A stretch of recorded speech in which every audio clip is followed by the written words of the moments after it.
Tango down.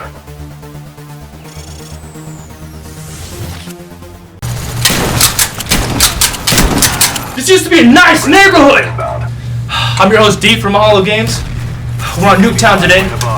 Let's put in some work. Get off the shed! Alright, Nuketown. I'm going to go ahead and say that Nuketown is ridiculous in every way possible. This map is so small and the battles are so intense and fast-paced. Staying alive is so difficult in this map. I really don't enjoy playing this map much, but if I do, I like to grenade those cars. There's a Jeep on that side I'm looking at right now. I will grenade this Jeep or that green car just grenaded right off the bat because you can usually get a kill and you can use them as cover, which is a good idea, but you don't want to use them as cover if they are not exploded. So I'm going to go ahead and blow those up as fast as possible. This spot right here is really nice. You can shoot right back in that dark alleyway, but you need to watch out because if you are on the enemy spawn, they will kill you from behind. There are a lot of nooks and crannies you can hide in that can get some kills, but I prefer to stay either up top or next to the Jeep or the green car that exploded in the very beginning.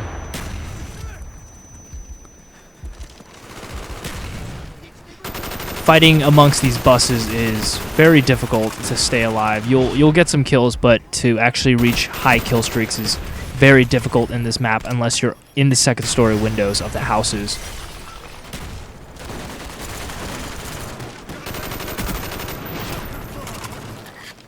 Right here against his power generators, pretty nice spot to get some kills, but I would never stay in the same spot because I guarantee you they will grenade you as soon as they respawn. This Jeep, once blown up, gives a pretty good amount of cover. If you go prone in front of it, you can cover yourself from the windows, but always watch those windows in the second story building. SR-71 is an excellent kill streak for this map. Like any map, the SR-71 is great, but especially on this map. Again, always stay crouched behind this Jeep and go prone if you need to.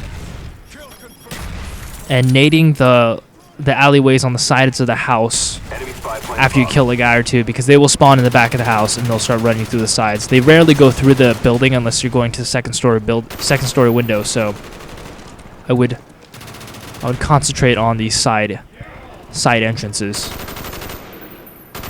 SR-71 ready for deployment. With the SR-71 up, you can get a lot more kills, but even with it up, there's a good chance that you will die because this map is just so ridiculous. We're close to victory. Don't quit now. Always watch those second story windows. Whenever I play this map and I run by somewhere, I always have my eye on it, no matter what. Even if I'm shooting in one direction, I will have that window in my peripheral and I'll be watching it.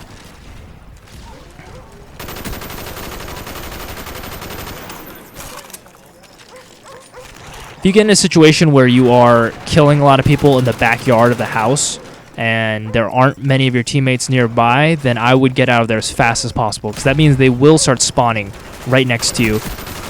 And getting out of there as fast as possible is key. I would probably run through the house because as soon as you turn around and start running, they will spawn right behind you.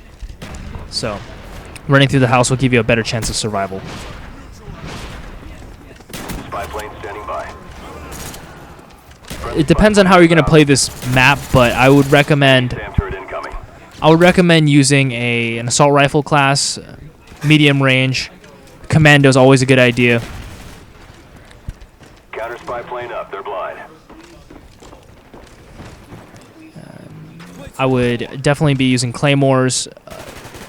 The go-to way to get a lot of kills and high kill streaks is to hold this second story window. I would claymore that door right there, right where I did, so it covers both doorways. I would also probably use flak jacket because they will nade this window like there's no tomorrow. Use flak jacket, sleight of hand, and marathon. And for my gun, I have the commando with the dual mags, so I can have the extra ammunition. And the way you run this top window is you run a pattern. You go side to side, and you always check the top window of the other building as often as possible because they will be going up there to shoot you down especially when they know you have flak jacket, because there's no point in throwing grenades at you, so they'll jump into that second story window to shoot. Always check that window.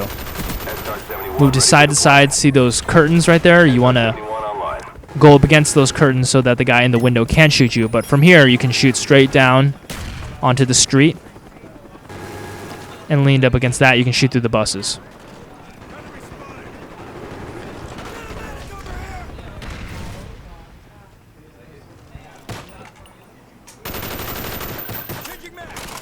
I'm on a pretty high kill streak right now, so I don't want to die. And if you see, I only have 16 bullets left in my magazine. So, I'm going to run and get myself killed.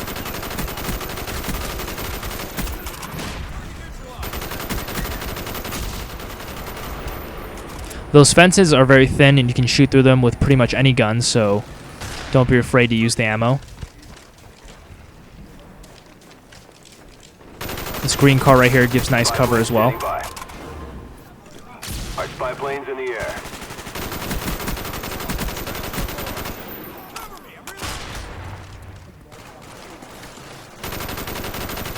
This map, you don't really need a nice sight on your gun because it's such a close range map, so I'd recommend using something like extended magazines or dual mags or something else. I know for the long range maps you're going to definitely need a sight, but for this map, iron sights will do just fine. That way you can have a bigger magazine that'll help you with those extra kills when you're running to more enemies than normal. Alright, and that about wraps it up for our lesson on Nuketown. Remember that flak jacket is a lifesaver. You're not really going to need scavenger in this map because it's so small. You're not going to really go through the rounds. You probably will end up dying before you need the ammo. And with the ammo you have, flak jacket will keep you alive to get those final kill streaks. And remember also that this is such a short range map that you're not really going to need an optic. I would actually swap out my optic for an extended mag for this map. You're going to need the extra ammo, and you don't have to worry about shooting people from a distance. And lastly, remember to hold the sides and the second floor window. Avoid going into their spawn. If you go into their spawn and wipe them out, they will either spawn right behind you as soon as you turn around to run, or they will spawn behind your teammates in your original spawn. It's a good idea to hold them where they are. You want to play it pretty close to chest on this map. You don't want to get too crazy and go in their spawn and have them spawn behind you. So that's it for Tango Down for today. Thanks for watching, guys. This is D from Mahalo Games. Don't forget to rate, comment, and subscribe, and I'll see you next time.